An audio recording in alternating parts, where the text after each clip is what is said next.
lograron mezclar fibras de algodón, fibras de llama, de alpaca, de vicuña, con cabellos humanos y cabellos de murciélagos, utilizando tintes vegetales. Ahora, escúchame y anota lo que posiblemente pueda venir un examen. Victoria de la Jara, una gran arqueóloga, dice que los textiles Paracas, porque en los textiles Paracas hay muchos ideogramas, hay muchas iconografías, muchos dibujos hechos que aparecen en serie. Entonces, según Victoria de la Jara, hay muchos dibujos que son repetitivos en los mantos de Paracas, en su textilería. Por lo tanto, ella dice que los mantos Paracas, sus iconografías, los dibujos que están trazados ahí, podrían tener un tipo de significado, una escritura, a la cual ella le va a llamar tocapus. Anótalo, por favor. ¿Eh? La posible escritura que tuvieron los Paracas van a ser llamadas tocapus, que eran las figuras, eran los ideogramas, eran los dibujos que tenían los diversos mantos Paracas, que según Victoria Jara deben ser interpretados. Ahora, algunos, ¿tú qué crees? A ver, pregunta. ¿Tú crees que en la cultura andina hubo o no hubo escritura? Porque muchos arqueólogos, mayormente europeos, norteamericanos, dicen que el Perú, como su cultura no tuvo escritura, su cultura es inferior. Y la cultura europea, griega, romana, que tuvo escritura, es más superior a la cultura andina. Pregunta, en el mundo andino, ¿tú qué crees? ¿Habrá habido o no habrá habido escritura en la cultura andina? Antes de la llegada de los españoles estoy hablando.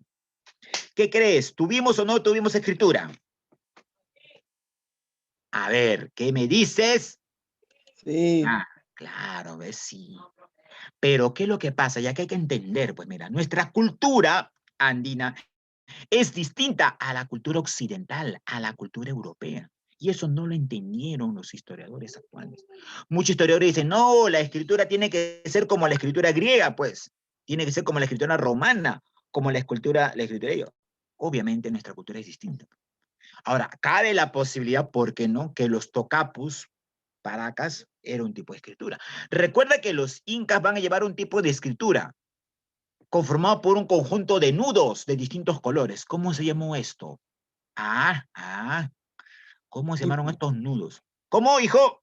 Dilo fuerte. quipu, Los quipus. y Hoy está demostrado que los quipus es un tipo de escritura. Están las quelcas ya. Entonces, en el mundo andino hubo escritura. Entonces, no hay que negar la posibilidad de que los paracas, sus mantos, sus figuras que aparecen ahí, es un tipo de escritura. Lamentablemente, pues no podemos descifrar, porque cuando llegaron los españoles, destruyeron toda nuestra cultura. Nos aniquilaron culturalmente y nos impusieron otra cultura, otros dioses, otras costumbres. Y eso es lo que estamos pagando, por favor, el día de hoy. Luego, otra gran cultura. Esta cultura, tanto la cultura nazca, mochica, a ver, van a ser de esta etapa, del primer desarrollo regional, ¿ya? A ver, Nazca, Paracas van a surgir del primer desarrollo regional o también intermedio temprano. En algunos textos lo encuentran como primer desarrollo regional o intermedio temprano. Son culturas que surgen después de la caída de Chavín. Y recuerda que Chavín abarcó gran parte del área andina. Por ello lo llaman cultura panperuana. A ver, esta cultura, vamos a verla aquí, surge después de Paracas, en la misma zona de Ica. Es la cultura nazca, ¿ya? La cultura nazca. Y ahí tenemos. La cultura nazca también se desarrolla en lo que es Ica, el mismo lugar geográfico donde se desarrolló la cultura Paracas. ¿Ya? Muy bien. A ver, acá tenemos, en la cuenca de los valles. ¿Qué valles? El valle del Río Grande, Río Ica y demás. Profesor, ¿qué es un valle? Por geografía tú debes saber qué es un valle. A ver, dime, ¿qué es un valle? No, no son rocas, falso, mi abuelita se equivocó. ¿Qué es un valle? Por el amor de Dios, ¿qué es un valle? No me digas que no sabes qué es un valle. A ver, dice, Chosica, Chaclacayo, Vitarte, Santa Anita y todos están en el valle del...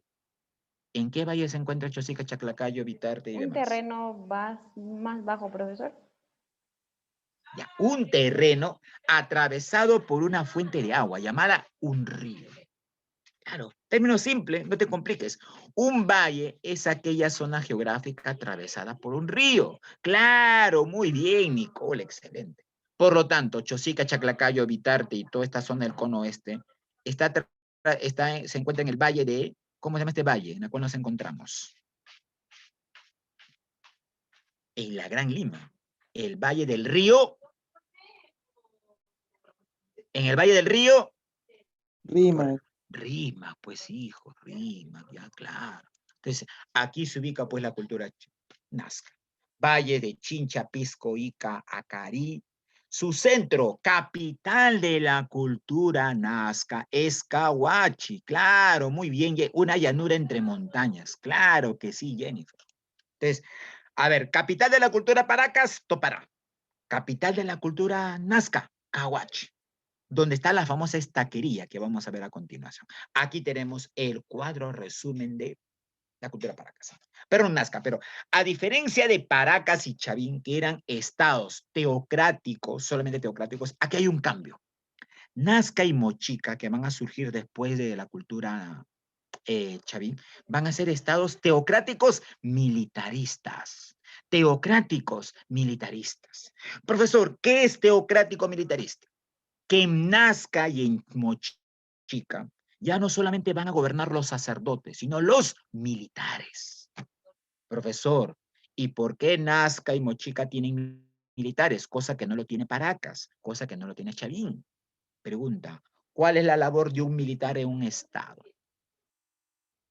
¿Para qué crees que habrán estudiado militares en la cultura Nazca y Paracas? Eran ¿Mm? conquistadores. Claro, pues conquistar tierras. Los nazcas van a buscar mejores campos agrícolas y para expandir sus dominios tienen que establecer la guerra. Y el elemento social que lleva a cabo la guerra, los militares, que van a conquistar otros pueblos. Y estos pueblos conquistados pasaron a convertirse en esclavos. Mire, escúchame, Nazca, Paracas, Chavín, Mochica eran pueblos esclavistas, eran estados esclavistas, al igual que Grecia, Roma. Pero en Grecia y Roma tuvieron otro tipo de esclavismo. Si tú recuerdas, en Grecia y Roma, los esclavos podían ser vendidos, como si vendes un pantalón, un par de zapatos, era una mercancía. En nuestro país, en el mundo andino, los esclavos no podían ser vendidos. El esclavo era dueño del estado esclavista, que utilizaban al esclavo como fuerza laboral para favorecer a los grupos de poder. Ahora, los Nazca como los chicas se dieron cuenta que el pueblo se rebelaba. Oye, ¿tú crees que el pueblo iba a estar contento pagando impuestos, soportando explotación y demás? No, hubieron muchas rebeliones.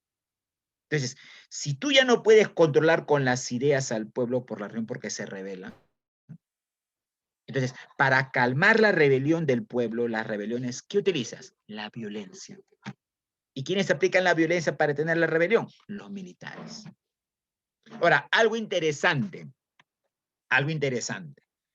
Si tú revisas, cuando hablamos de la cultura Paracas, lo más característico en la cultura, a ver, muy bien, muy bien. Excelente pregunta, Carlos Rubén. Ahora vamos a ver acerca del imperio. Bueno, Nazca no es considerado un imperio porque cuando hablamos de imperio, es la conformación de varios estados. Y cuando hablamos de imperio, mi estimado Rubén, quiere decir que una cultura va a tener una gran extensión geográfica. Y Nazca no tuvo una gran extensión geográfica. Nazca solamente se centró en lo que es la zona de Ica. Imperio fue los incas, por ejemplo, que abarcaron 6 países de Sudamérica. O sea, el ejército que tuvo Nazca principalmente se centró en controlar las rebeliones que ocurrían al interior del estado de Nazca. ¿Me dejo entender, mi estimado Rubén? Ya, muy bien. Ahora, pero cuando hablamos de Nazca, siempre vamos, Chavín tampoco fue un imperio. No. Chavín fue un estado, porque para que exista un imperio tiene que haber un ejército. Y Chavín no tiene ejército. Chavín se extendió por Ayacucho, por Cusco, por Arequipa, en base a la difusión religiosa, en base al poder de los sacerdotes. el primer imperio en el área andina va a ser Huari, y eso lo vamos a ver a continuación. Entonces, para que exista un imperio tiene que haber un ejército permanente. Chavín ni Paracas no tuvieron ejército. ¿Me dejó entender? Muy bien. A ver, escúchame ahora. Cuando hablamos de la cultura Nazca, lo más importante, lo que ha heredado al mundo, es lo que está ahí. ¿Qué observas en la imagen de la cultura Nazca? Esos dibujos gigantescos hechos en las pampas, llamadas, ¿cómo se llama hoy? Líneas Estos de dibujos Nazca. gigantescos. Líneas de Nazca. Pero escúchame, deja de utilizar ese término líneas de Nazca. Ya no se utiliza. La actual arqueología y demás le llaman geoglifos, es decir, dibujos trazados en el suelo. Geoglifos, ¿ya? Geoglifos. Los geoglifos de Nazca fueron descubiertos por el arqueólogo Toribio Mejía Césped. Pero la persona que estudió más de 30 años de su vida, dicho geoglifo, fue una astrónoma, una matemática alemana, llamada María Reche. María Reche. Oye, María Reche es un caso. Le llamaron la dama loca de las Pampas. Ella vivió más de 28 años de su vida en las Pampas, recorriendo los geoglifos, datándolos. Te cuento una anécdota. Cuando estudiaba educación en historia en la universidad, ingresé a la Biblioteca Nacional, oye, una joya la Biblioteca Nacional, y tuve acceso al libro de María Reich sobre los geoglifos de Nazca. Te voy a ser sincero, y una confesión que nunca se lo he dicho a nadie. De este libro de María Reich entendí las 15 primeras páginas, porque lo demás no entendí nada. ¿Y sabes por qué no entendí nada? Y mira, su texto tiene más de 1500 páginas, ¿no? Un estudio previo, porque no terminó de estudiar todos los geoglifos. Porque de las 15 en adelante, todo el libro de María Reich está lleno de fórmulas matemáticas, matemática superior y avanzada. Y yo no soy especialista en matemática avanzada, domino lo básico como ustedes. Ahora, la pregunta es, si María Reich hizo un estudio científico, porque hasta el momento no ha habido ningún científico que supere los estudios de María Reich sobre los geoglifos, ¿qué dijo María Reich de los geoglifos de Nazca? ¿Qué significaban esto? ¿Por qué el hombre Nazca dibujaba estos gigantescos dibujos en las pampas? ¿Por qué lo hacía? Era un calendario astronómico. Claro, muy bien. Es un calendario astronómico agrícola. Es decir, las figuras gigantescas que están ahí, dice María Reich, y con justa razón, significan que el hombre Nazca alcanzó un gran conocimiento científico, astronómico y matemático. Jovencito, el hombre andino en Chavín, Paracas, Nazca, Mochica, los incas y todo lo demás alcanzaron gran conocimiento de las matemáticas. ¿Por qué, profesor? Porque estas figuras que están ahí son gigantescas. Miden 40, 60, 80 metros de dimensión. Y según María Reich, lo primero que hacía el hombre Nazca es hacer el dibujo en un plano. Y utilizando la escala, ese mismo dibujo lo va a ampliar en el terreno de forma gigantesca. Tú por geografía debes saber qué es escala. ¿Sabes qué es escala, no? En matemática. ¿Sabes qué es escala? Es decir, si yo dibujo algo en un plano y aplico la escala, lo puedo ampliar su dimensión en el terreno utilizando la escala, utilizando proporciones aritméticas y proporciones numéricas. Y si eso aplicó el hombre Nazca, pregunta, ¿es o no es matemática? ¿Es o no conocimiento científico? Claro que Claro. sí, jovencito. Por eso que a hoy sorprende todo esto. Ahora, cuando María Reich hace un estudio más detallado, ella dice, estas figuras, el mono, el colibrí, la ballena, escucha, mijo, coinciden, mira, ella dijo, estas figuras coinciden exactamente con constelaciones en el cielo. Ella decía que los geoglifos son una especie de un espejo invertido, que las constelaciones, los Nazca los representaban con otros animales en el terreno. Constelaciones que según ella servían para predecir los ciclos agrícolas, las cosechas, las lluvias y demás. Ahora, escúchame. No vayas a creer que solamente los nazcas elaboraron geoglifos. En el mundo andino, en el Perú, hay muchos geoglifos e existen en diversas partes que a veces desconocemos y se están perdiendo. Por ejemplo, aquí en Chosica, de repente algunos son acá de Chosica, Chaclacayo y demás, aquí en Chosica hay unos geoglifos tan antiguos como los de Nazca, que son poco estudiados. Y están a punto de perderse, ¿eh? ¿En qué localidad de Chosica se encuentran estos geoglifos? ¿Alguien puede decir? Escúchame, se encuentran en lo que es la zona de Yanacoto. En Yanacoto hay unos geoglifos tan antiguos como los de Nazca, que posiblemente se pierdan porque la población ha pasado el cerco perimétrico y ha invadido la zona arqueológica. Y está cerca a un cauce de un huaico. Si viene un huaico de grandes porciones, va a destrozar todo. Ahora, esto es lo más importante que hay que destacar pues, de María Reich. Y María Reich es un personaje que ha dado mucho en nuestra historia en nuestro país. Bueno, también va a ser Max Uhle, que tiene estudios acerca de lo que viene a ser la cultura. Ahora, la pregunta es, profesor, si yo me voy a Ica está rodeado de desiertos, profesor. Y si Ica está rodeado de desiertos y usted manifiesta que la cultura nazca, su principal actividad económica va a ser la agricultura, ¿cómo los nazcas se abastecieron de agua para la agricultura? Si casi todo Ica es un desierto. Pues el hombre nazca va a utilizar su conocimiento científico. Utilizaron el agua subterránea. Es decir, los nazcas construyeron, mira, estos canales. Estos canales que ves acá en la imagen izquierda inferior son los ojos de agua. Canales subterráneos por la cual el hombre nazca aprovechó el agua subterránea para irrigar sus campos de cultivo. Tú a 8 o 10 metros, si excavas, vas a encontrar agua subterránea que se filtra del exterior. Y esa agua subterránea los nazcas lo canalizaron, hicieron acueductos, reservorios. Por eso que van a hacer ingeniería hidráulica y llevaron el agua hacia sus campos de cultivo.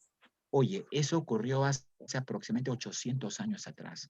Hoy tú vas a Ica, los agricultores siguen utilizando estos mismos canales. Lo que demuestra la maestría, la ciencia, la perfección, el conocimiento científico, matemático que alcanzaron los antiguos nazcas. Por eso, oye, hay que estar orgulloso de nuestra cultura. Ninguna cultura en el mundo ha tenido tantos avances como los nazcas, como Paracas, como Chavín y demás, ¿no? Impresionante este aspecto, ¿ya? A ver, acá tenemos la cultura nazca, va a ser una cultura clasista. Estaban los sacerdotes guerreros, en la pirámide el grupos de poder, en la parte inferior los dominados, los que ejercían trabajo a favor del grupo de poder, estaban los campesinos, artesanos y pescadores. Una posible imagen de cómo pudo haberse visto un sacerdote nazca en las ceremonias que hacían en torno a sus dioses. Aquí tenemos la ciudad de Cahuachi, mira. Esta es la capital de la actual cultura. Lo que observa el profesor, pero son montículos, pero esto, hace 900 años atrás, eran pirámides truncas, pirámides geométricamente definidas. ¿Sabes por qué están así? Porque en esta zona llegó una torrencial lluvia que erosionó los ladrillos o los adobes de la pirámide. Y esas torrenciales lluvias se deben a un fenómeno climatológico que afecta cíclicamente al Perú, llamado el fenómeno del Niño. Claro. Por eso hoy se ve así Cahuachi. Aquí está la estaquería. En Cahuachi hay más de 80 estacas de guarango colocadas, en la cual sobre esas estacas se supone que estaban techos de, digamos, de carrizo, que permitía al pueblo tener una sombra cuando iban a peregrinar al templo y a pagar sus impuestos, ¿ya? Recuerda que la cerámica nazca es la cerámica más fina del mundo andino. Se le llamó cerámica polícroma. ¿Qué quiere decir cerámica polícroma? ¿Alguien puede decirme qué es cerámica polícroma? Polícroma. Varios colores. Varios colores. Por eso que la cerámica nazca es la más bella de todas las cerámicas preincas, diferentes colores. Va a ser una cerámica, escúchame, que van a aplicar una técnica. Escúchame, y anota la técnica. La técnica que aplican los cerámicas, los nazcas para elaborar su cerámica va a ser técnica del horror al vacío. ¿En qué consiste esta técnica? Que ningún espacio de la cerámica va a ser, digamos, va a quedar libre. Toda la cerámica, todo el cántaro, los nazcas se hacían dibujos, iconogramas de peces, de motivos de la agricultura, de motivos de sus dioses, etc., etc. ¿Ya? Aquí tenemos los ceramistas nazcas, como posiblemente se hayan dado. La policromía, tuvieron muchos matices, ¿no? El rojo, el marrón, el verde, el amarillo, mezclando plantas nativas y tintes vegetales. Sus motivos de la cultura nazca van a ser motivos zoomorfos. ¿Qué quiere decir motivos zoomorfos? Forma de animales, como aparece aquí, forma de un pelícano o forma no de un pez, que es en respectiva de la cerámica. ¿Ya? Aquí tenemos la cerámica nazca, aquí tenemos los geoglifos. Recuerda que su descubridor va a ser Toribio Mejía Césped, pero la persona que lo estudia con mayor acuiciosidad científica, María Reich. Paul Kosok va a ser el primero en estudiar. Él decía que eran caminos ceremoniales de los antiguos. Y aquí tenemos pues María Reich, con su escoba, con su escalera, recorrió por más de 30 años los geoglifos. La persona que le dio mayor aporte a nuestro país en torno a esto. Y aquí tenemos algunas de las figuras en tamaño gigantesco, como tú lo observas.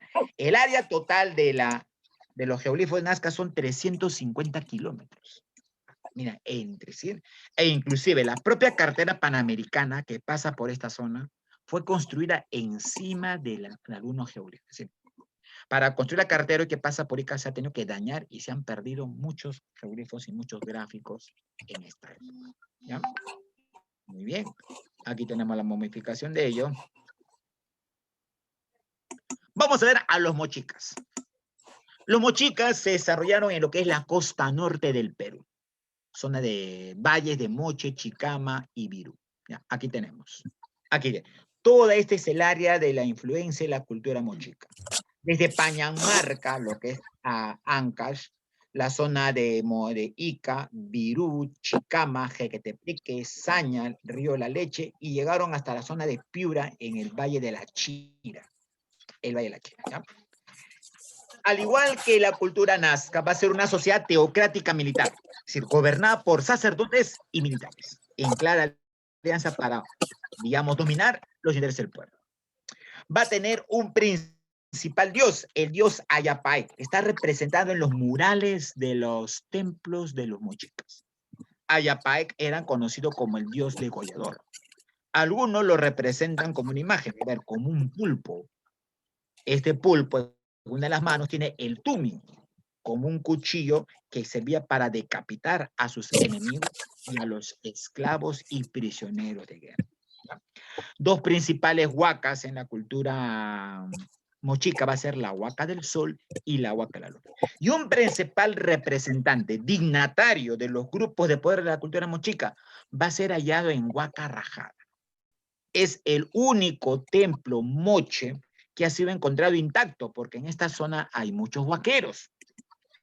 ¿Saben qué son huaqueros, no? Personas que de manera ilícita roban y profanan tumbas de la cultura mochica, vendiéndose a extranjeros o a mafias. A ver, ¿quién puede apagar su audio? Gracias. A ver, escúchame, ¿en qué consiste? A ver, pregunta, ¿cómo se llama la única tumba intacta descubierta de años atrás perteneciente a la cultura mochica? ¿Cómo se llama este gran dignatario que aparece ahí en la imagen inferior izquierda? Oye, Boca del Sol. no, El señor el de Zipán. dignatario. El señor de Zipán. El señor de Zipán, que es el máximo. Ahora, los restos del señor de Zipán se han paseado por todo el mundo, por Europa, por Asia, por Medio Oriente, por Australia. Dicen que el señor de Zipán es algo así como el Tutankamón andino. Tutankamón es la única tumba intacta que, digamos, se encontró de la cultura egipcia. Es igual el señor de Zipán. que representa un alto dignatario que ejercía el poder en la sociedad mochica. ¿Ya? Aquí tenemos el señor también Max Uhle, va a ser otro arqueólogo alemán que estudió mucho esta cultura. El área de influencia de la cultura mochica: Pampa Grande, Zipán, San José de Moro, Huaquelbrujo, Galindo, Pampa Los Incas, Pañamarca. Regiones de Ancash, La Libertad y Lambayeque, toda la costa norte del Perú.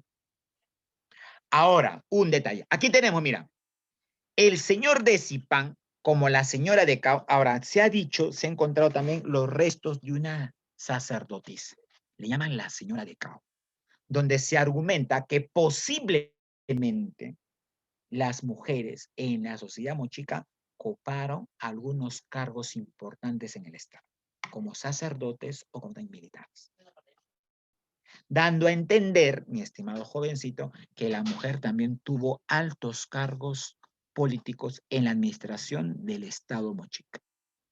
Imagen izquierda aparece el resto. Así es como se encontró la tumba del señor de Zipán, un alto dignatario moche, enterrado con sus generales, enterrado con sus concubinas o esposas, enterrados con perros, llamas y demás.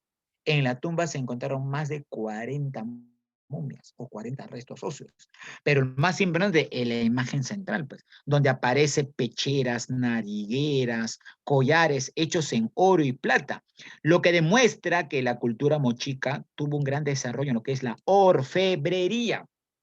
Pregunta, ¿y qué es el desarrollo de la orfebrería? ¿Qué es la orfebrería, Los jovencitos? metales, trabajo de metales preciosos. El trabajo en metales. Oye, los mochicas destacaron en ello. Un elemento más, algo que pone en tu examen, y está en tu examen hoy de salida. Los mochicas van a destacar en cerámica, pero a diferencia de los nazca, que su cerámica es pictórica, que su cerámica es polícroma, los mochicas, perdón, van a tener una cerámica escultórica, destacando lo que se llamó los huacorretratos. ¿Qué son los huacorretratos? Cerámicas escultóricas donde los mochicas tenían moldes, y los huacorretratos son huacos o cerámicas donde expresan las diversas satisfacciones y emociones de la persona.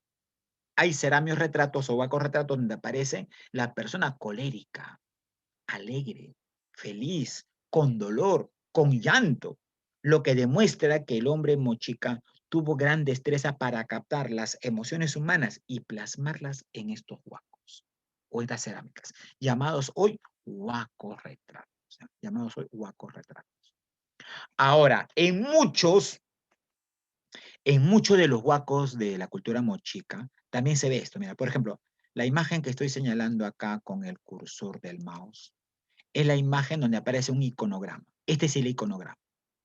Los mochicas tenían por costumbre en sus cerámicos, con unos punzones y con tintes vegetales, dibujar, hacer dibujos de los hechos cotidianos. Por ejemplo, en este dibujo se puede observar cómo se practica o lleva a cabo la práctica de la agricultura. Aquí se ve en la imagen inferior izquierda la práctica de la pesca. Pesca que la hacían en unas embarcaciones que hasta hoy lo utilizan en la costa norte. ¿Cómo se llaman esas embarcaciones donde los pobladores en la costa norte, Chiclayo, Lambayeque, van al mar para pescar estos elementos que sirven para su alimentación? Le llaman caballitos de Totora, creo. totora, claro. Una especie de canoa, claro que sí, pero hechas en totoras. Es decir, los caballitos de totora fueron inventos de los mochicas y hasta hoy los pescadores de la costa norte los siguen utilizando. ¿Ya? Los siguen utilizando. Aquí tenemos esto, las figuras de la textilería, figuras de elaboración de vasijas, la tributación. Acá tenemos al gran señor Moche, llamado el Sikiech, el jefe de la ciudad Moche, recibiendo tributos de sus campesinos, de sus agricultores, como muestra de respeto, porque se consideraba que el Sikiech o el gran gobernante tenía poderes divinos, o era hijo del dios Ayapaec. ¿Ya? Acá tenemos algunos elementos de la élite. Cuando digo élite, quiere decir que tanto mochicas, Chavín, Paracas, fueron sociedades clasistas, donde habían grupos de poder y grupos dominados. Aquí tenemos la sacerdotisa de San José de Moro, la nobleza llamada por el Siekiek o Siekiech. Ellos tengan que tomarlo en cuenta. Los grandes señores, los artesanos y demás. A ver acá. En la sociedad mochica habían dos grandes sectores sociales, la clase dominante y la clase dominada. Estaban los sacerdotes y militares, entre ellos el Sikic, el ejemplo más clásico, el señor de Zipán, y también algunos cargos de mujeres, como la dama de Cao o la sacerdotisa de San José de Moro. Ellos lo representaban con la figura del zorro o el felino, principalmente el jaguar. En cambio, en el sector dominado, en el sector explotado, estaban los campesinos, los artesanos, los pescadores, que debían pagar tributo a los grupos de poder, ¿no? Que debían pagar tributo a los grupos de poder. A ver, seguimos acá. Aquí tenemos al dios Ayapaec, como el dios decapitador o el dios decapiador. Por eso, se dice que los mochicas practicaban los sacrificios humanos en algunas ocasiones. No eran tan fanáticos como, por ejemplo, una cultura en lo que es hoy México aplicó una gran cantidad de sacrificios humanos. En el antiguo México, ¿qué cultura se destacó? Que fue conquistada, también invadida por los españoles. Allá, muy bien, Jennifer. ¿Qué cultura se desarrolló en el antiguo México? Maya. No, los aztecas. Y los aztecas sí hacían sacrificio constantemente. Ahora, muy buena pregunta la que dice una compañera. ¿Qué función cumplían los sacerdotes? Una vez más, los sacerdotes, al igual que en la cultura nazca, Paracas, se encargaban de manejar los ciclos agrícolas. Eran astrónomos, observaban movimientos de las estrellas para llevar a cabo los ciclos agrícolas. Y aparte, los sacerdotes cumplían la función del culto a los dioses, exigiendo tributos al pueblo para que los dioses puedan mantener el ritmo normal de las cosas, por así decirlo, ¿no? Aquí tenemos también iconogramas donde se observa al sacerdote bebiendo sangre de los sacrificados en su gran copa en muestra de respeto y honor. Ahora, dicen que los mochicas solamente aplicaban el sacrificio humano en algunas ocasiones, ¿como cuáles? En época de desastres naturales. Cuando habían constantes fenómenos del niño que causaban inundaciones, que causaba el alto nivel de las aguas de los ríos, los mochicas pensaban que era un castigo de los dioses. Pensaban que era un castigo del dios Ayapaec. Por lo tanto, había que calmar la ira de los dioses. Los dioses estaban molestos. ¿Y cómo se calmaba la ira? Con sacrificios, con sangre de los esclavos y los prisioneros que sacrificaban. Y esta sangre le era entregada al gran señor, que lo bebía inmediatamente en son o en muestra de dominio de ellos sobre las masas, sobre los campesinos, sobre los pueblos, sobre y demás. Aquí tenemos la huaca del sol, hecho íntegramente en adobe. Recuerda que en el patrón arquitectónico, en la costa se utiliza el adobe o el barro y en la sierra se utiliza principalmente la piedra. Este es la zona de Huaca Rajada, donde fue encontrado el Señor. Bueno, es una imagen donde se aprecia cómo se pudo haber apreciado en esa época, 800 años atrás, el Huaca Rajada, donde fue encontrado los restos del Señor de Zipán. Aquí se tiene una muestra cómo posiblemente se construye. Tanto estas huacas que son pirámides truncas que tienen hasta casi 80 metros de altura. La pregunta es, ¿quién Profesor, lo tiene construyó? mucho parecido con la cultura mexicana. Claro, sí. Ahí vamos. Las pirámides truncas de la cultura mochica y la cultura nazca son muy similares a las culturas mexicanas. Por eso que Max Uhle decía que el origen de la cultura peruana tenía un origen posiblemente mexicano, cosa que no quedó totalmente comprobada, ¿no? Pero sí, patrón arquitectónico. Recuerda que todas estas grandes pirámides fueron construidas con masa de esclavos, con masa de prisioneros. Por eso era una necesidad para la cultura mochica contar con esclavos, a los cuales había que someter, había que dominarlos para construir estas grandes obras arquitectónicas que hasta hoy han quedado. Bueno, y estas eran pues las viviendas del pueblo. Mientras los sacerdotes, los militares, los grupos de poder vivían en grandes pirámides de manera cómoda, en grandes centros para llevar a cabo la observación astronómica, los campesinos, los agricultores vivían en casas muy humildes, muy modestas, debido a su condición social. Aquí tenemos los huacos retratos de la cultura mochica. Mira la destreza, ¿no? Cómo ellos pudieron captar en un huaco la expresión y la emoción propia de la condición humana. Por eso llaman los huacos retratos, pues, ¿no? Un hombre melancólico, ¿no? La palabra melancolía, ¿qué significa? ¿Qué es melancólico? Tristeza, pena, congoja, ¿no es así? Claro, imagina ello. Muy bien, así es, Nicole, así es, tristes. ¿Ya? Tuvieron una especie de ser bícroma. ¿Qué quiere decir bícroma? Tuvieron dos colores, el rojo, el azul, o perdón, el marrón y el claro. Escenas de guerra que se muestran aquí, prisioneros. Algo que van a destacar mucho los mochicas van a ser la técnica del mural. Van a aplicar, los murales eran frisos en los muros de sus paredes, como muestra de la expresión del arte en alto relieve. ¿Ya? Ahora, el señor Rafael Larco Joyle, escúchame, estudió muchas cerámicas mochica y encontró en varias cerámicas mochica algunos patrones, patrones que eran repetitivos. ¿Qué encontró él? Imágenes de payares dibujados en esta forma, en varias cerámicas. Entonces, él dijo, Rafael Larco Joyle, anótalo. Él dijo, como estos patrones se repiten en cada cerámica, puede ser que estos payares pintados sea un tipo de escritura que tuvo la antigua cultura mochica. Y le llamó escritura payariforme por la forma de estos ideogramas en forma de payar.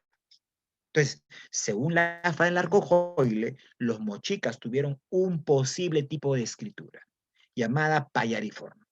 Son payares tallados, dibujados en la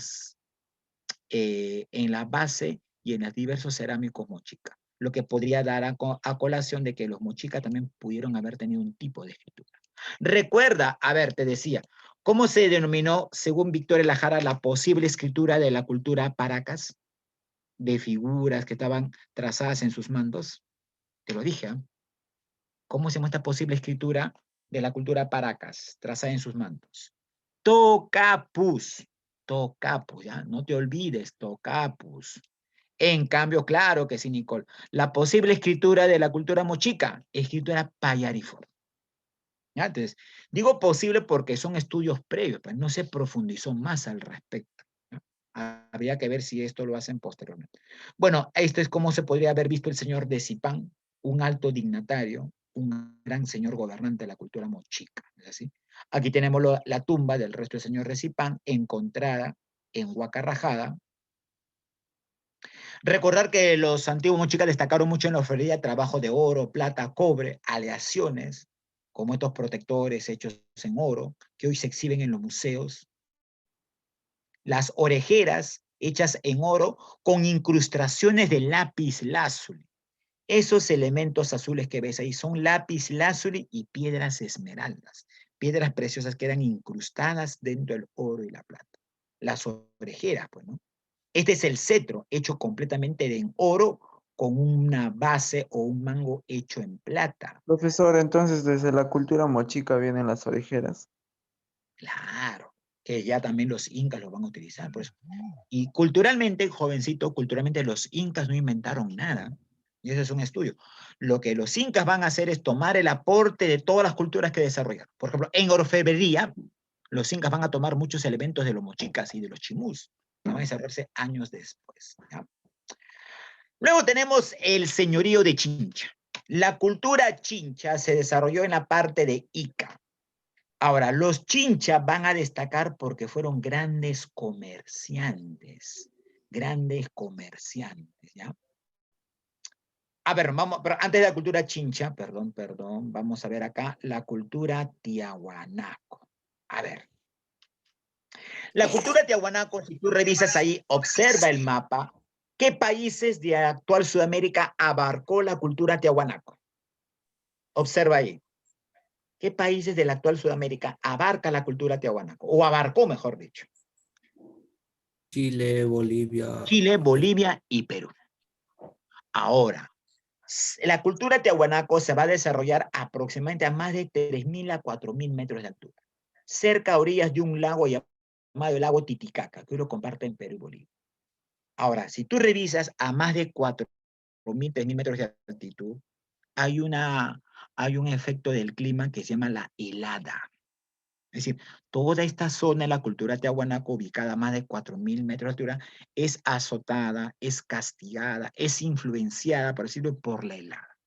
Aquellos que conocen la sierra deben saber qué es la helada. ¿Qué es la helada? En la región andina. Son tipo nieves, así son como ¿Y cordilleras. tipo de qué, hija? Claro, son épocas donde la temperatura baja de forma radical, grados bajo cero, deja congelado gran parte, y la pregunta es, la helada, profesor, un frío intenso, ¿cierto? ¿Afecta o no afecta a la agricultura? Sí afecta Las heladas en la sierra.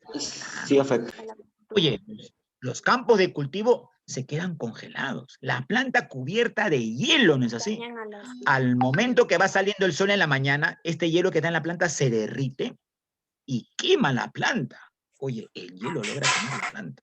Por eso que en la helada, cuando ocurre la helada en la sierra, afecta a la cultura, los maíces, las lechugas, el trigo, la cebada y qué sé yo.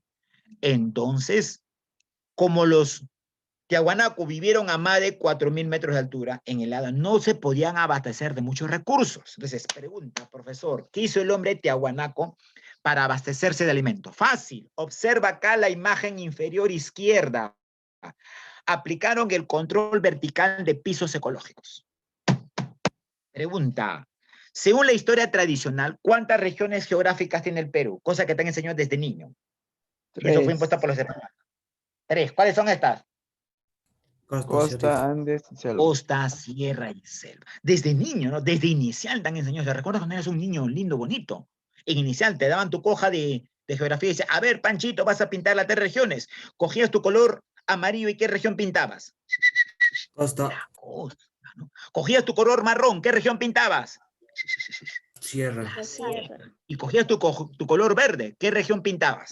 Selva. La selva. Esta división de costa, sierra y selva es falsa. No se adecúa a la realidad geográfica del Perú. Fue una división traída por los españoles y así se nos ha quedado. Obviamente la geografía de España era distinta a la geografía peruana. La división geográfica del Perú de forma adecuada la hicieron los Tiahuanaco. ¿Y qué hicieron los Tiahuanaco? Aplicaron el control vertical de pisos ecológicos. Ellos decían, plantearon, que en el Perú existen 8 pisos altitudinales. Y estos son Yunga, Quechua, Suni, Janca o cordillera, selva alta y selva baja. Selva alta o rupa y selva baja u omagua. Esa división lo establecieron los Tiahuanaco. ¿Y qué hicieron los Tiahuanaco? Los Tiahuanaco era un estado colonizador. Escúchame esto, mira. Los Tiahuanaco mandaban gente a cada piso ecológico para que explotaran los recursos de cada piso ecológico. Y de esa manera, a través del trueque, pudieran llevarlo a su capital, que era la zona del altiplano boliviano, y llevar estos recursos. Es decir, ocupaban territorio llamado enclave. Es decir, establecían un enclave, por ejemplo, en la región Yunga. Y en la región Yunga se abastecían de frutas, chirimoyas, mangos, guayabas, principalmente, por ejemplo, estas frutas que han ido a ello. De la región Quechua se van a abastecer de papa, de maíz. De la región de la selva se van a abastecer de lo que es la hoja sagrada, que era utilizada en ceremonias mágico-religiosas. ¿Y cuál es la hoja sagrada? La coca, pues. Por lo tanto, van a ser los Tiahuanaco los que van a dividir geográficamente el Perú en 8 regiones. Y esa es la división correcta de nuestra geografía. Tenemos 8 regiones geográficas. Cada región es un piso altitudinal. Cada región tiene un clima, una flora, una fauna distinta de otra. ¿Y cuáles son? Chala, Yunga, Quechua, Suni, Janca, Jalca o cordillera, Rupa o selva alta y Omagua o selva baja. Eso hay que tomarlo en cuenta, ¿ya? Ahora, algo que importante en Tiahuanaco es que Tiahuanaco destacó mucho en la escultura lítica. Destacando esto, la portada del sol. ubicada en la zona de Calasasaya, en lo que es hoy la zona de Bolivia. Y en la portada del Sol aparece, mira, esta figura que ya habíamos visto en Chavín. La figura del principal dios andino. ¿Cuál es el principal dios andino? Huiracocha. Huiracocha. Por eso que Huiracocha aparece desde Chavín, en Paracas, en Caral, y va sistematizándose aquí en Tiahuanaco. Ahora, el hombre de Tiahuanaco, que vivía a más de 4.000 metros de altura, también va a practicar una agricultura muy limitada, debido a los efectos de la helada. Pero mira, oye, el hombre de Tiahuanaco era muy Camellones. inteligente. Claro, mira acá. Va a elaborar esta simple técnica llamada camellones o guaruguaros, donde lograron cultivar la maca, la oca, la mashua, que seguramente tú habrás comido. ¿Has comido alguna vez, no? Maca, oca, mashua. ¿O no? Sí, sí, Uno sí, nomás, sí. la Son maca, profe. tubérculos, parientes de la papa. Ahora, profesor, pero ¿cómo va a cultivar el hombre de Tiahuanaco si usted dice que acá lo afecta la helada, daña los cultivos? Esta simple técnica, guaru, que en palabra aymara quiere decir chacra elevada, es una simple técnica que construyó el hombre de Tiahuanaco. A ver, ¿cómo funciona? Ellos hacían zanjas, sacaban la tierra de la zanja y la colocaban en la parte alta. Y sobre la parte alta hacían un montículo. Y en ese montículo cultivaban la maca, la oshua o la oca. En la zanja la llenaban completamente de agua. Y este camellón o guaruguaru funciona como un regulador de la temperatura, como un adiestrador de un microclima. ¿Y cómo funciona esto? Durante el día, el agua era almacenada, el calor del sol llegaba digamos, a la sequía de agua y esta sequía de agua retenía el calor del sol durante el día. Y durante la noche, que en la puna baja la temperatura, tú vas a la sierra, en la tarde y la noche ya baja la temperatura. Y en la tarde y la noche, cuando la temperatura baja, el calor que estaba almacenado en esta canaleta de agua se va a liberar poco a poco. Y al liberarse, va a generar un microclima en la planta, permitiendo que la planta no se afecte por las consecuencias de la helada. Oiga, jovencito, esta técnica hasta hoy lo utilizan los pobladores de Bolivia, los aymaras de Puno, la siguen utilizando, lo que demuestra que una simple técnica va a llevar a cabo la producción agrícola. Esto demuestra pues que el hombre de Tiahuanaco tuvo una gran sapiencia, un gran conocimiento de su espacio geográfico. El hombre de Tiahuanaco va a dedicarse mucho al cultivo de auquénidos o camélidos americanos. ¿Qué auquénidos ves ahí? Llama, vicuña. La llama y la alpaca. La vicuña no, mi estimado. La vicuña es un animal silvestre, no fue domesticado por el hombre. Entonces, la llama y la vicuña, que era utilizada tanto para su carne como para su lana y como elemento de carne. ¿Ya? Ahora, algo importante que quiero tomar en cuenta aquí lo siguiente, para pasar a Wari, pasar a trabajar el material. Mire, escúchame.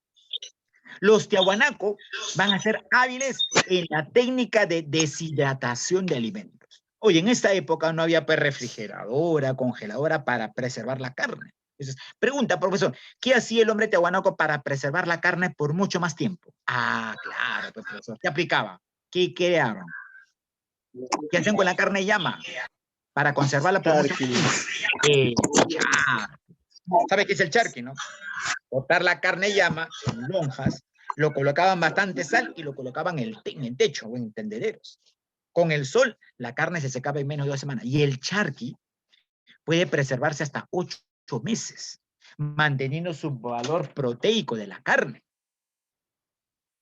Aparte de esto, los tiahuanacuas también van a generar la deshidratación de la papa y van a crear un cultivo producto de la deshidratación de la papa. ¿Cómo se llama este producto de papa deshidratada? Chuño. El chuño, pues. ¿Quién ha comido chuño o no acá? Por supuesto, rico, ¿no? Con su café, con su quesito. ¿Qué pan? Nada, ni 8 cuartos. El chuño, alimento andino. Supongo que sabes cómo se produce el chuño, ¿no? Tienen que pisar la papa, deshidratarla, dejarla en la puna para que le llegue la helada y posteriormente se establecen. Hay 2 tipos de chuño en la sierra, ¿no? El chuño negro, el chuño blanco, dependiendo de la papa con la que se haga. Está también lo que es el Tocosh, que también es por creación del hombre tiahuanaco. Profesor, el Tocosh es horrible, huele mal. Sí, pero científicamente la ciencia ha demostrado que el Tocosh tiene gran cantidad de penicilina. ¿Y para qué crees que sirve la penicilina en términos médicos? Es como la amoxicilina contra la infección. Infecciona. Pues. ¿Por qué crees que tu abuelita vive hasta los 90 años? Porque tiene buena alimentación, pues. El Tocosh. El suero del Tocosh tú te consumes, por el amor de Dios. Es un santo remedio. Entonces, todo va a ser, pues, creación de la cultura tiahuanaco. Y última parte aquí, el Imperio Wari. A ver, escúchame, y con esto termino para trabajar ya el material. La cultura o el Imperio Wari. ¿Por qué Wari es el primer imperio andino? Porque en Wari va a haber un ejército permanente. Y este ejército permanente se encargó de extender su área por todo el mundo. Mira, la capital de Wari va a ser la zona de Ayacucho. Pero Wari se extiende hasta Lambayeque, se extendió hasta Lima, hasta Ancash, Ica, Arequipa, Moquegua, Cusco, Ayacucho, un imperio andino. Pero este imperio andino no surgió de la noche a la mañana, fue un largo proceso.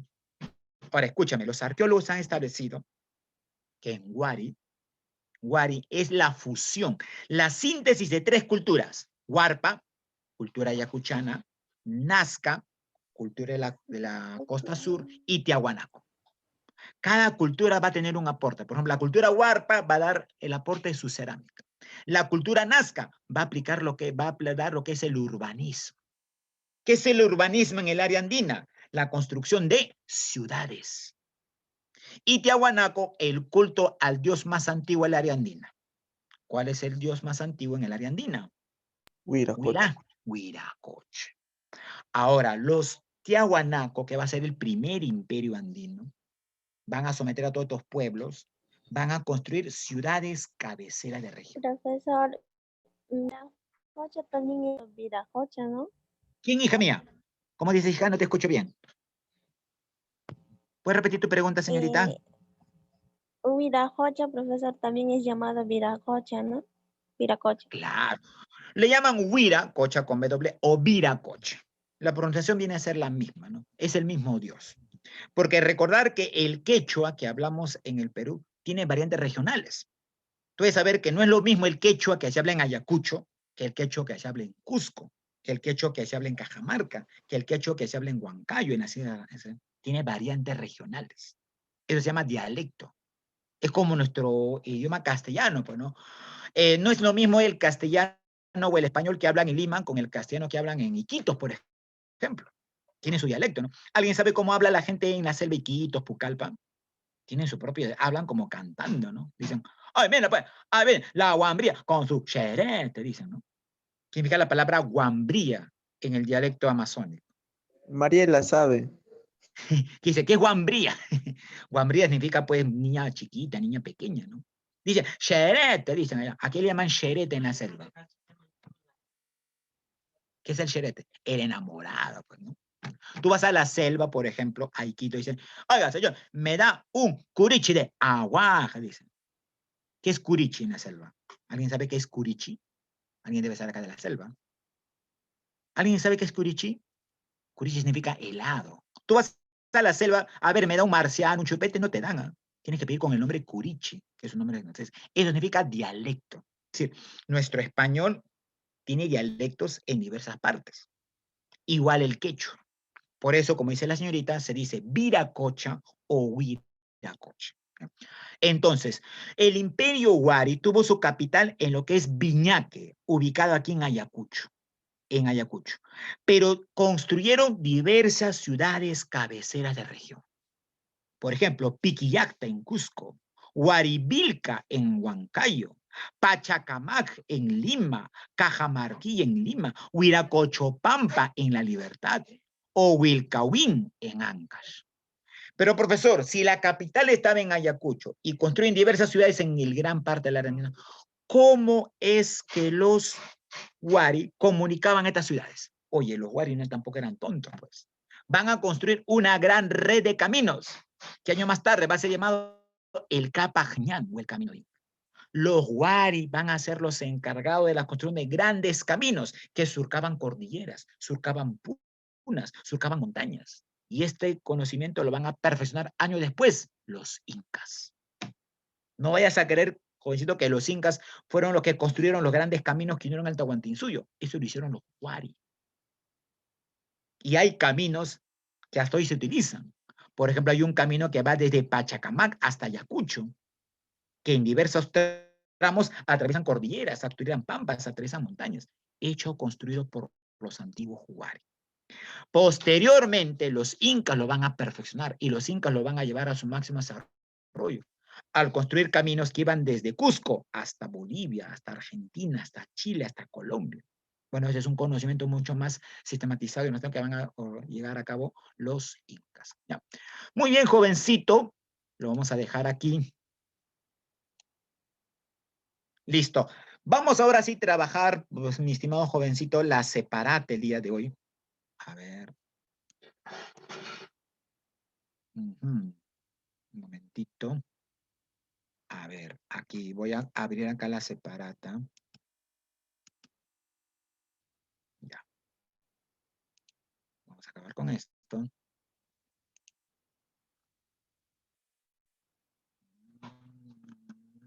Ya, acá está. Voy a abrir acá la separata que ustedes ya tienen. Yo la tengo acá en mi WhatsApp. Un momentito, ahorita observo las preguntas, ¿ya?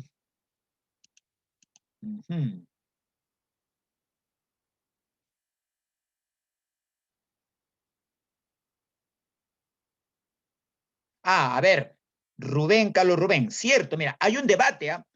Por ejemplo, Ruth Shadi dice que Wari no es un imperio. Ruth Shadi dice que Wari es la confederación de varios estados o la agrupación de varios pueblos, por así decirlo. Bueno, eso dice Ruth Shadi. Y eso entra en una polémica de Ruth Shadi y Luis Guillermo Lumbreras. Polémica que hasta hoy no ha acabado. Tú sabes que en ciencia, mientras haya polémica, no hay nada absoluto. Luis Guillermo Lumbreras está aferrado de que Wari es un imperio. Porque hay un ejército permanente, hay un culto al dios Viracocha, y hay grandes muestras arquitectónicas que dan ejemplo de que se ha dado ello. Entonces, como toda polémica no tiene cuándo acabar, esta polémica aún persiste. Como dice el señor Rubén, Ruth Shadi afirma que Wari es una confederación. ¿Qué es la confederación? La alianza de varios pueblos. Que los Wari se aliaron para protegerse de un enemigo común, que eran los chancas. En el mundo andino los chancas eran un pueblo muy guerrero y los chancas van a provocar la caída de varios pueblos. Inclusive los chancas estuvieron a punto de provocar la caída de los incas. Ya. Bien, vamos avanzando. A ver, jovencito, me quedan aún 10 minutitos para su examen. Hoy también tienes tu práctica. Por cierto, estoy tomando en cuenta todos aquellos estudiantes que participan. Ha participado Rubén, ha participado Nicole y otros compañeros más. Al final del ciclo vamos a reconocer a todos aquellos que participan. Muy bien, a ver, ¿está presente en clase Madeleine? ¿Está presente en clase Madeleine? Para hacer la pregunta número 1. Madeleine Pillaca, Jennifer. ¿Están presentes? Sí, profesor. Ah, ¿quién eres? ¿Madeleine o Jennifer? Profesor. Jennifer, profesor. Ah, Jennifer. Muy bien, Jennifer. A ver, la pregunta número 1, Jennifer. ¿Puedes leer la pregunta 1 y decirme cuál es la clave respectiva? Sencillo, ¿eh? Ya. A ver. ¿Voy a leer, no, profesor? Sí, ahí tienes, mira, la separata está ahí, estoy compartiéndola. ¿No les llega la separata? Sí, ¿no? Observa la separata en tu computadora. Sí, profesor. Ya, la pregunta 1, mi estimada. Bueno, la señora de Cao y el señor de Zipán fueron miembros de la élite de la cultura. A ver, lo dije, lo hemos visto en clase. La señora de Cao y el señor de Zipán pertenecen a qué cultura? Son altos dignatarios del Estado de qué cultura? Ubicada en la costa norte. Chiclayo, Lambayeque, La Libertad. ¿De qué cultura, mi estimada Madeleine? ¿Recuerdas? La cultura Moche. mochica, claro. La cultura mochica o cultura moche. Entonces acá sería la cultura moche, pues, ¿ya? La cultura Moche. Muy bien. Pregunta número 2. A ver, ¿está Jennifer presente en clase? Jennifer Raimundo. Raimundo, ¿no? ¿Está Jennifer? Señorita Jennifer. Sí, profesor. A ver, pregunta 2, señorita. Las construcciones de Huaca, Rajada y Nepeña pertenecen a la cultura. ¿A qué cultura, mi estimada? Moche, claro. A ver, pregunta, ¿por qué es importante Huaca Rajada? Lo dije en la explicación de la clase. ¿Qué se encontró en Huaca Rajada? Los restos arqueológicos, la tumba completa intacta ¿de quién? Señor de Zipán. El señor de Zipán. Por cierto, ha venido en examen de admisión, anota, Huaca Rajada es la tumba, es el complejo arqueológico donde fue encontrada intacta la tumba del señor de Zipán. Muy bien. A ver, pregunta número 3. Pregunta número 3. ¿Quién hace la pregunta 3? A ver, ¿algún voluntario? A ver, vamos a ver con varón. Juan David. Pregunta 3. Señale qué cultura no se desarrolló durante el intermedio temprano. A ver, ¿qué cultura es? A ver, cultura intermedio temprano, principalmente Nazca Mochica. Y va a haber un segundo intermedio, el intermedio tardío. Una cultura que va a elaborar, por ejemplo, la ciudadela de barro más grande de América, Chan Chan. La ciudadela Chan Chan, ¿a qué cultura le pertenece? En la costa norte. Cultura que surge después de los mochicas. A ver, ¿con alta cultura? Claro, la cultura chimú. Por lo tanto, la clave de la 3 sería cultura chimú. La cultura chimú no pertenece al intermedio temprano, pertenece al intermedio tardío. Después de Mochica, después de Nazca. Pregunta 4. A ver, ¿quién me dio con la pregunta 4? Ya, sencillo. A ver, Jacob. Jacob Yañe. ¿Está presente, Sí, Jacob? profesor. Ya. Sí, profesor. Pregunta 4, mi estimado. A ver, lee la clave. Sencillo. Los tocapos fue un tipo de escritura desarrollada por la cultura Nazca. ¿Qué cultura? Nazca. ¿Nazca? ¿Seguro? ¿Seguro, mi estimado? A ver. Dibujos que... A ver, Samuel. Samuel, la clave de la pregunta 4. Samuel Quispe. Ya que usted quiere participar. Los tocapus. Tipo de escritura posible de qué cultura, Samuel. Samuel, tenías que llamarte. Paracas. Paracas, claro. Recuerda que la cultura Paracas, ¿qué eran los tocapos? Figuras que aparecían en sus mantos, en sus textiles. ¿Y quién planteó que los tocapos eran un posible tipo de escritura? La arqueóloga peruana Victoria de la Jara. Anótala, por favor. Victoria de la Jara plantea él. Pregunta número 5. A ver, usted mismo, Samuel, ya que quiso participar. Pregunta 5, Samuel. ¿Puedes leerla, por favor? La cultura que se desarrolló en Ayacucho tuvo como principal aporte al mundo andino. A ver, dice, la cultura huarpa que se desarrolló en Ayacucho tuvo como principal aporte al mundo andino, ¿qué?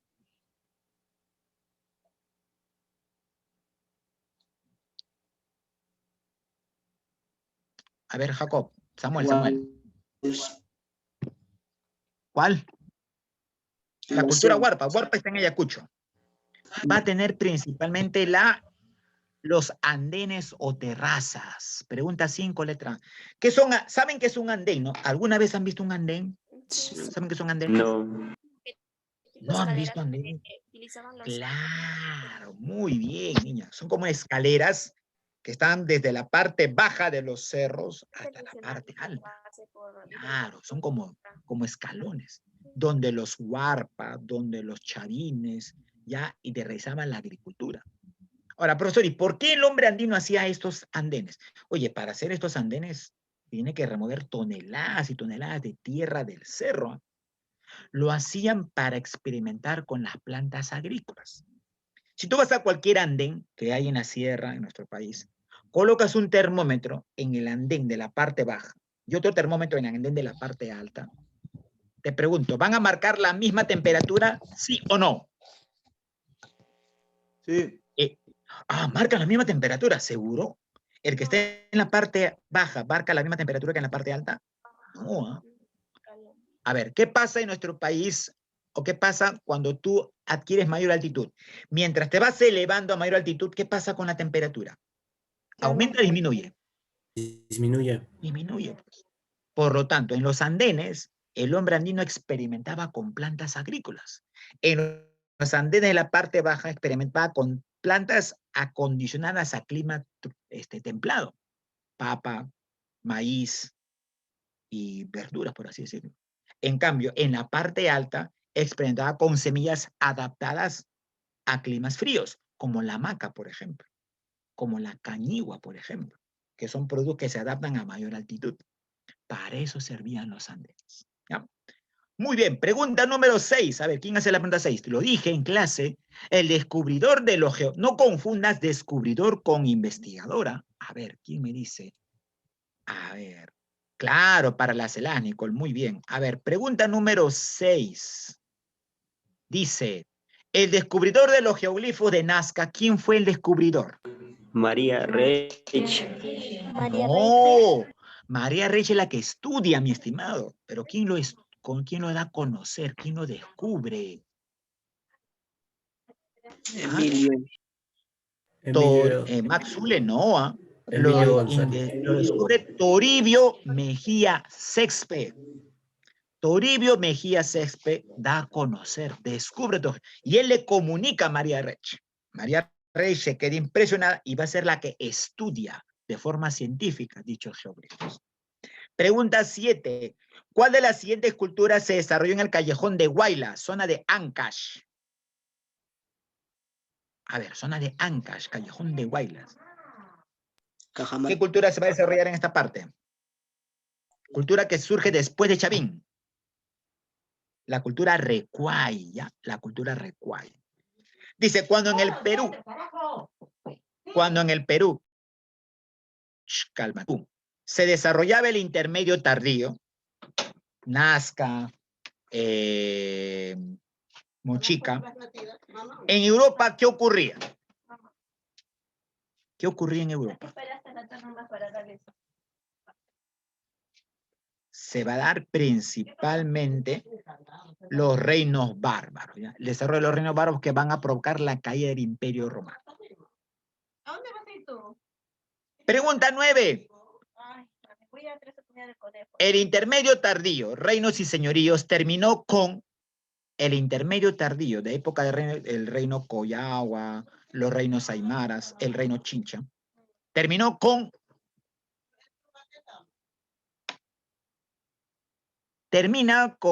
la fundación de una ciudad que luego va a ser capital de los incas. ¿Qué ciudad? La fundación del Cusco. La fundación del Cusco. Debido a que el Cusco, la palabra Cosco en quechua significa... ¿Qué significaba Cusco en quechua? Ombligo. Ombligo o centro del mundo. Muy bien. Pregunta 10. Dos últimas preguntas y me voy. Cultura que se asocia a los pinchudos. Oye, los pinchudos son unas esculturas en la parte alta de la selva del Amazonas, en la Imebamba. Y la momia fue fruto ¿qué cultura? Que van a desarrollar lo que es Pajatén, Cuelap. Las construcciones de Pajatén y Cuelap pertenecen a ¿qué cultura? Cultura ubicada en la parte alta de Amazonas. Los chanchos no, ¿ah? Los Chachapoyas. Muy bien. Los huancas de la zona de Huancayo, Jauja, que también va a ser una cultura, se desarrolló por hábitat ¿dónde? Cuenca del Titicaca, costa del sur del Perú, Cochabamba, Valle del Mantaro, Coquimbo, Chile. Huancayo, Jauja, ¿en qué valle se encuentra? Valle del Mantaro. El Valle del Mantaro, Huancayo, Jauja, el Valle del Mantaro, allí se desarrolló la gran cultura huanca. Le llamaban los incontrastables. Por eso que los huancaínos somos incontrastables. ¿Sabes qué significa la palabra incontrastables? Tú que llevas RV. Incontrastable significa no dominable. Los huancas eran una cultura que no se dejó fácilmente dominar. los incas años después van a tener muchos problemas con los huancas, a tal punto que cuando se produce la invasión española, miles de huancas van a apoyar a Pizarro en la invasión al Cusco. Ese es tema que veremos en otra clase. En las siguientes construcciones, señale cuál no se desarrolló durante el Horizonte Medio. En el Horizonte Medio surge principalmente Tiahuanaco y Huari. Entonces, la construcción que no corresponde acá es Cahuachi, que viene a ser la capital de qué cultura. A ver, Cahuachi, ¿capital de qué cultura es? Que desarrolló los geoglifos. ¿Capital de qué cultura es Cahuachi? Por el amor de Dios. Claro, pues de la cultura nazca. Por lo tanto, Cahuachi no pertenece. 14. En las siguientes construcciones señale cuál se asocia a la cultura chimú. Una construcción ubicada aquí en la costa norte de Lima, por Cajamarquilla. No, por la zona costa norte, pasando Huacho, Chancay, Paramonga, ¿ya? Paramonga. Y las llamadas achitas fueron usadas como parte por intercambio comercial por la cultura chimú. Algunos arqueólogos dicen que los chimús elaboraron una especie de achitas de cobre que utilizaban posiblemente como muestra de moneda, por así decirlo, ¿ya? Muy bien, jovencitos, lo dejo esto aquí. Profesor Maraví, creo que ya tienen ya su práctica Así es, hoy. profesor. Muchas gracias. Muy bien, jovencito, entonces espero que haya sido atento. Agradezco mucho la participación de cada uno de ustedes. Eso significa que van siguiendo la temática, van estudiando. Por favor, siempre cada clase que hagamos participa de forma activa y siempre ve leyendo respecto al tema. Tú ya tienes en la plataforma los temas y estableces ello. Bien, nos vemos Samuel, Omar, Mariela, Uday, Jacob, Diana, Sebastián, Carlos Rubén, Oliver, Lisette, Ana Belén, Daniel, Juan David, Flor y Nicole. Si me olvido de alguien, mil disculpas la omisión. Nos vemos hasta una siguiente clase. Bien, profesor Maraví, lo dejo a usted. Hasta luego, Gracias, gracias, profesor. Cuídense, señores. Parece que el, No, profe, cuídate. parece que el expresidente Bacao se ha infiltrado en su Oiga, web, sí, profesor. ¿qué hacemos con eso? ¿Lo expurgamos a ese individuo? ¿O le aplicamos? Ahora le voy a mandar una forma de bloquear esas... O hay que aplicarle, pues, como dicen en la sierra, el Ushan and Humping. Los que están acá sabrán a qué me refiero. Le aplicamos el Ushan and Humping. Sí, hay que bloquear totalmente eso. Ya, listo. Ya. Nos vemos. Estudiantes. Nos vemos, profesor. Mir, muy buenos días. Estudiantes, por favor, pasen a la plataforma a dar su evaluación. Nos volvemos a ver a las 10. Ni bien cierro, vuelvo a abrir. El que termina va ingresando, ¿ya? Son preguntas para marcar, teóricas, y no creo que les tome más que unos cuantos minutos. Así que nos vemos en unos cuantos minutos. luego, Saludos. Ah, por favor, pongan su nombre y apellido. No se incomoden si los pongo en sala de espera, los retiro. Ya el resto sabe. Les he mandado mensaje, pero ya está la verde. Saludos, nos vemos en unos minutos.